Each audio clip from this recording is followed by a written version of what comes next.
And welcome. मैं विशाल कुमार सिंह आपका फिर से स्वागत करता हूं आपके अपने YouTube चैनल जिसका नाम है छोटा क्लासरूम। जैसा कि आपको पता है कि हम लोग पढ़ रहे थे कंटेम्परेरी इंडिया ज्योग्राफी का पोर्शन आपके क्लास 10th का, जिसमें हमने फर्स्ट चैप्टर को लेकर चला था।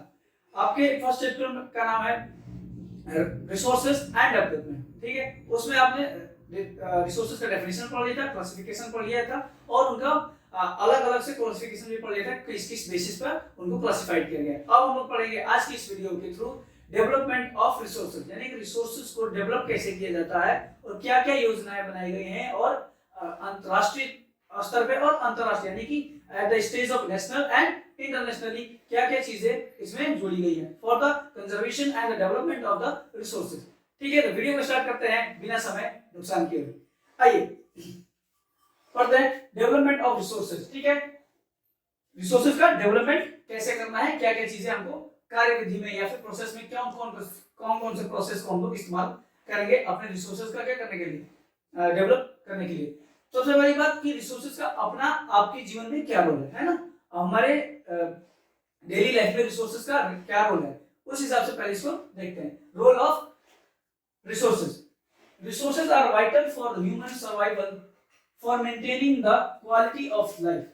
वाइटल में जैसे हमारे जीवन जीने के लिए आपके बॉडी को एक विटामिन की जरूरत होती है, आपके बॉडी को सुचारू ढंग से चलाने के लिए। ठीक है, अलग अलग विटामिन होती है, वैसे ही आपके रिसोर्सेज जो है ये विटामिन कहाँ से मिलती है, आपके अलग अलग रिसोर्सेज से मिलती है। जैसे आपको प्रोटीन चाहिए तो आप ब्रेड वगैरह खा लेते हैं, है ना, आपको प्रोटीन चाहिए तो आप दूध वगैरह पी लेते हैं, फैट चाहिए तो ऑयली चीज खा लेते हैं। ये सारी चीज क्या है, आपकी जरूरत की चीज है, जो भी कहाँ से मिल रही है, आपके रिसोर्सेज से ही मिल रही है। ठीक है, इनका कोई ओरिजिन है ना, जो प्रोटीन कहाँ से मिलेगा, फैट कहाँ से मिलेगा, कार्बोहाइड्रेट कहाँ से मिलेगा, ये सारी चीजें आपके रिसोर्सेज से जुड़ी हुई है। यानी कि आपकी ह्यूमन नीड्स के लिए जो भी चीजें चाहिए वो क्या है, रिसोर्सेज के थ्रू ही आपको मिलेंगी।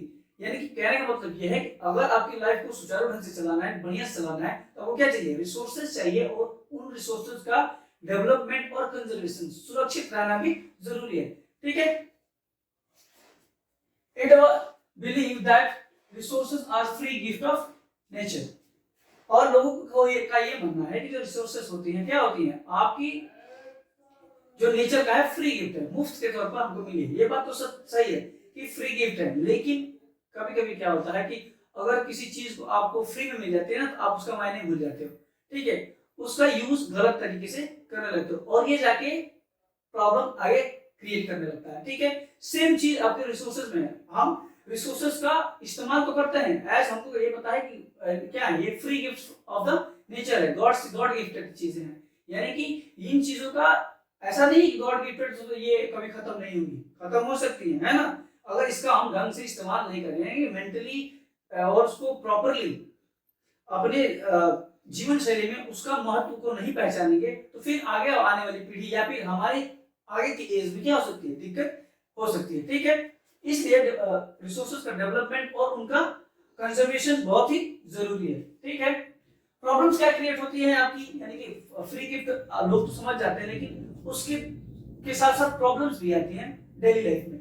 Problems in daily life, depletion of resources for satisfy greed of a few individual. Greed पहले आपने का रिसोर्सेज का डेफिनेशन देंगे, everything that satisfy the human needs दिया था, आवश्यकता दिया था। अब क्या दिया यहाँ पे, ग्रीड दिया। ग्रीड मींस लालच, यानी कि किसी कुछ व्यक्तिगत लोगों के द्वारा, कुछ इंडिविजुअल पर्संस के द्वारा इन रिसोर्सेज का इतना गलत तरीके से इस्तेमाल होता है कि ये क्या होती है, यानी कि अपने हरास यानी कि जो है डिप्लीशन की ओर अग्रसर होती है ना, ये फ्लक्चुएट होती हैं आपकी, यानी कि डिक्रीजिंग लेवल की तरफ। ठीक है, यानी कि अगर रिसोर्सेज को किसी एक पर्सन या फिर किसी एक इंस्टीट्यूशन के थ्रू रख दिया जाए और उनको मैनेज करने के लिए कहा जाए, तो वो क्या करते हैं, कभी कभी उसका गलत इस्तेमाल भी करते हैं और इनसे क्या होता है कि आगे आने वाली पीढ़ियों को दिक्कत होने लगती है।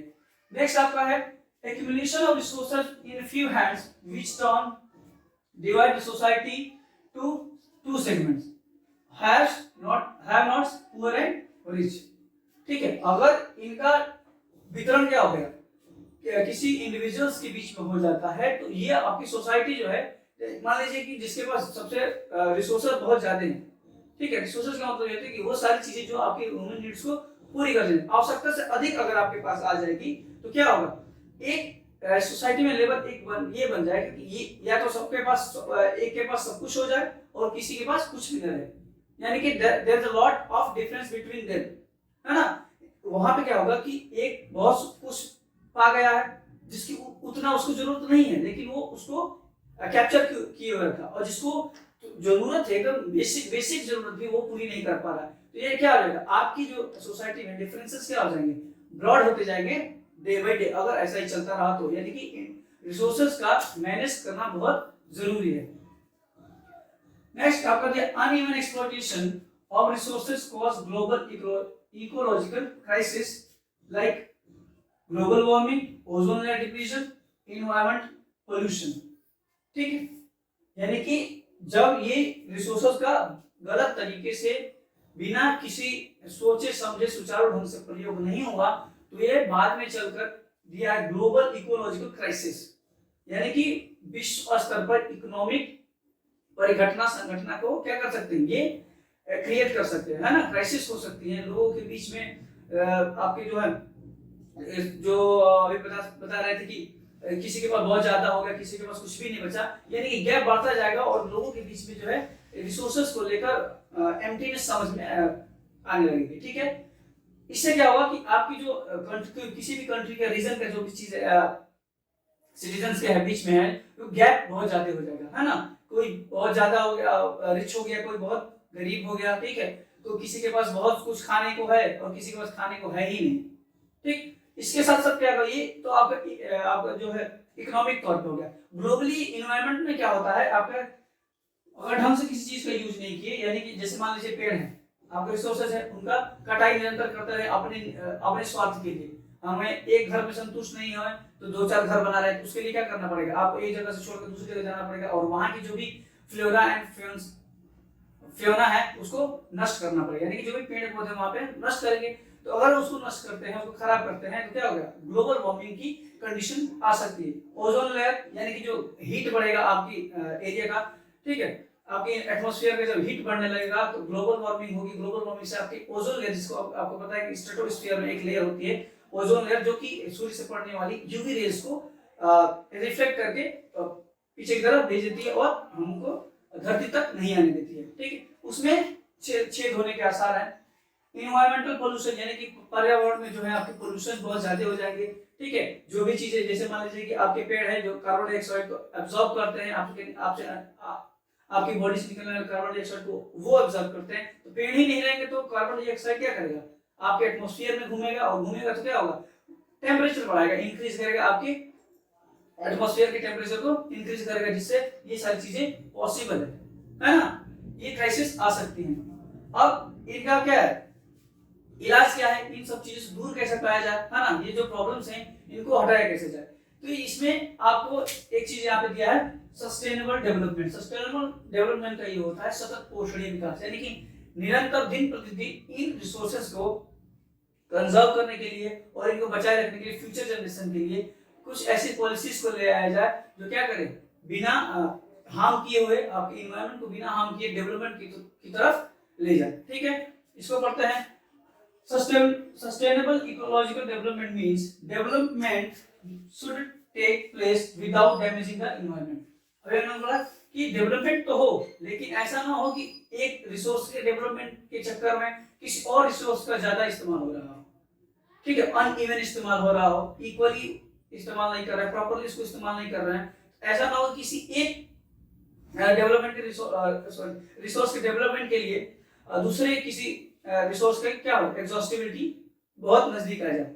ठीक है, विदाउट, और जब अगर कोई रिसोर्स कम होने लगेगा तो आपकी इन्वायरमेंट क्या हो जाता है, अनबैलेंस होने लगता है। ठीक है, तो यानी कि आपकी इन्वायरमेंट से कोई छेड़छाड़ किए बिना नुकसान पहुंचे आपको क्या करना है, विकास की तरफ अग्रसर करना है आपके रिसोर्सेज को और उनके कंजर्वेशन के लिए। Development in the present should not compromise with the need of the future generation. और ये भी चीज है कि अभी के आज के जनरेशन के डेवलपमेंट के चक्कर में कहीं ऐसा ना हो कि जो फ्यूचर जनरेशन आने वाले हमारी फ्यूचर जनरेशन, ऐसा तो नहीं कि धरती हमारे बाद खत्म हो जाएगी, यहाँ पे कोई लोग ही नहीं रहेंगे, है ना, ऐसा कुछ नहीं है। जनरेशन क्या होती है, निरंतर बढ़ती रहती है, कंटिन्यूअसली ये जनरेशन 1 जनरेशन 2 सेकंड जनरेशन, ये कंटिन्यूअसली एक चेन की तरफ चलती जाती है, ठीक है। अगर हमारे पूर्वज यानी कि हमारे लास्ट रिसेंट जनरेशन वाले लोग रिसोर्सेज का ढंग से इस्तेमाल नहीं किए होते, जैसे कि अभी हम लोग आज की अपेक्षा और पहले की अपेक्षा में अगर टेम्परेचर की तुलना करें बहुत ज्यादा गैप आ जाता है, ठीक है। यानी कहने का मतलब ये कि उनको वो लोग सीमित तौर पे अपने रिसोर्सेज को क्या करते थे, यूज करते थे, जैसा कि अभी हमको अवेलेबिलिटी है ना, रिसोर्सेज की अवेलेबिलिटी है, जो हमको आराम से कोई रिसोर्स मिल जाए। इसका मतलब ये कि जो पहले के लोग हैं उन्होंने क्या किया है, थोड़ा बहुत बचा के रखा, इसलिए हम लोग को मिल रहा है। तो ये चीजें हम लोग को भी करनी है, अभी प्रेजेंट जनरेशन में है तो हमको ये करना है कि कोई भी रिसोर्स का डेवलपमेंट करना है तो इस तरह से, इस नजरिए से देखकर डेवलपमेंट किया जाए कि आने वाली जनरेशन जो है अभी जो चल रही है उससे आने वाली जनरेशन को ऐसा ना हो कि वो रिसोर्स क्या हो जाए, नुकसान खत्म हो जाए और उनको वो चीजें मिले ही नहीं जो उनकी जरूरत की चीजें, यानी कि कॉम्प्रोमाइज नहीं होना चाहिए। उनको भी ये अधिकार होना चाहिए कि वो आने वाले समय में हमारी आने वाली पीढ़ी क्या करे, इन रिसोर्सेज का भी इस्तेमाल वो कर सके, ठीक है। तो इसके लिए जो आपके बुक में दिया है, एक समिट के बारे में जिक्र किया है, और समिट इन रियो जेनेरियो 1992, ठीक है, जो कि आपके यूएन की एक संस्था में होता है, United Nations conference on environment and development, यानी कि रिसोर्सेज को एनवायरनमेंट के विकास के लिए एक संस्था में कॉन्फ्रेंस होता है, ठीक है, जो पहले स्टार्ट हुआ और समिट के नाम से 1992 में रियो जेनेरियो जो ब्राजील में है, ठीक है। और वहां पे ये हुआ कि 100 से अधिक क्या हुए देश के रिप्रेजेंटेटिव वहां पहुंचे for the development of the environment का डेवलपमेंट और रिसोर्सेज को क्या करने के लिए, कंजर्व करने के लिए, पॉलिसीज पर सिग्नेचर करने के लिए लोग गए। और वहां पे ये एडॉप्ट किया गया, एक आपने देखा होगा कि लिखा है एजेंडा 21। एजेंडा 21 का मतलब ये है कि ये जो हुआ 1992 में, तो 20th सेंचुरी थी, यानी कि 20वीं सदी थी। अब 1992 के बाद जो सन 2000 के बाद आने वाली सेंचुरी है वो क्या कहलाएगी, 21 सेंचुरी कहलाएगी, इसलिए एजेंडा 21 रखा गया। इसका नाम एजेंडा 21 में ये था कि सारी जो भी लोग आपके वहां हेड्स पहुंचे थे, कंट्रीज के हेड पहुंचे थे, उन्होंने इस बात पे साइन किया कि हम क्या करेंगे, अपने रिसोर्सेज को लिमिटेड यूज करेंगे, उसके डेवलपमेंट के लिए ऐसी प्रोसेस को फॉलो करेंगे जो क्या करे, आपके एनवायरनमेंट को पोल्यूट ना करे, नुकसान ना करे, है ना, यानी कि आपकी क्वालिटी ऑफ लाइफ तो बदले, यानी कि इंक्रीज हो क्वालिटी ऑफ लाइफ, लेकिन आपके एनवायरनमेंट के पोल्यूशन लेवल भी क्या हो, मेंटेनेंस है। पोल्यूशन तो अभी हो ही रहा है, लेकिन वो क्या हो, एक संतुलित मात्रा में, है ना, कि जो भी आपके रिसोर्सेज है, जो पोल्यूशन को एब्जॉर्ब करने वाली चीजें हैं, वो क्या करें, कम से कम उतना तक एब्जॉर्ब कर सके, इनकी भी एक लेवल होता है, नहीं, ठीक है। अब मान लीजिए 1 लीटर का बॉटल है पानी का, आप में उसमें 1 लीटर ही पानी भर सकते हो ना, उतना ही पानी आएगा, उससे अधिक तो पानी आएगा नहीं, ठीक है। तो ये भी क्या होती है, आपके पेड़ पौधे हैं, अगर एक पेड़ 2 केजी आपका वो कर रहा है, कार्बन डाइऑक्साइड एब्जॉर्ब कर रहा है, तो ऐसा तो नहीं उसको आधा कर देंगे तो 4 लीटर करने लगेगा, है ना, ऐसा तो नहीं है। यानी कहने का मतलब ये है कि जो भी आपके आइडियाज बनेंगे वो क्या है, प्रेजेंट में जो आपके रिसोर्सेज है उनको भी ध्यान रखा जाए और आने वाली जनरेशन को भी ध्यान रखा जाए। यानी कुल मिला के ये जो हेड्स वहां पहुंचे थे कंट्रीज के यूनाइटेड नेशन में, इन्होंने एजेंडा 21 के लिए क्या कि सारी जो लोकल गवर्नमेंट होंगी, ठीक है, जो लोकल रूलिंग इंस्टीट्यूशंस होंगी, अपने अपने क्षेत्र में एजेंडा 21 लेके आएंगे, है ना। एजेंडा 21 और समिट के बारे में हम डिस्क्रिप्शन में आपकी स्क्रीन पर फ्लैश कर देंगे, उसको पॉज करके आप लोग पढ़ लीजिएगा, ठीक है, इनके बारे में अधिक जानकारी के लिए। तो ये सारी चीजें हुई, है ना, किसके लिए, डेवलपमेंट ऑफ रिसोर्सेज को कैसे डेवलप किया जाए, ये सारी चीजें यहाँ पे दिखाई दी है, ठीक है। प्रॉब्लम्स क्या क्रिएट हो रही है ना, और उनसे हैंडल करने का क्या क्या तरीका प्रोसेस हो सकता है, ये सारी चीजें आपके बुक्स में लिखी हुई है। आगे भी पढ़ेंगे, इस चैप्टर को कंटिन्यू करेंगे, तब तक के लिए इस वीडियो को आप लोग बढ़िया से देख लीजिएगा, ठीक है। अगर और कोई भी चीज चाहिए तो कमेंट बॉक्स में आप ड्रॉप कर सकते हैं, ठीक है। उम्मीद करते हैं कि ये वीडियो पसंद आया होगा, और पसंद आया होगा तो इस वीडियो को शेयर करिए, लाइक करिए, चैनल को सब्सक्राइब करने के लिए कहिए, और बहुत बहुत धन्यवाद। फिर मिलेंगे आपके इसी YouTube प्लेटफॉर्म। मेरा नाम विशाल कुमार सिंह, आपका फिर से धन्यवाद करता हूँ आपके अपने YouTube चैनल छोटा क्लासरूम में। जय हिंद, जय भारत।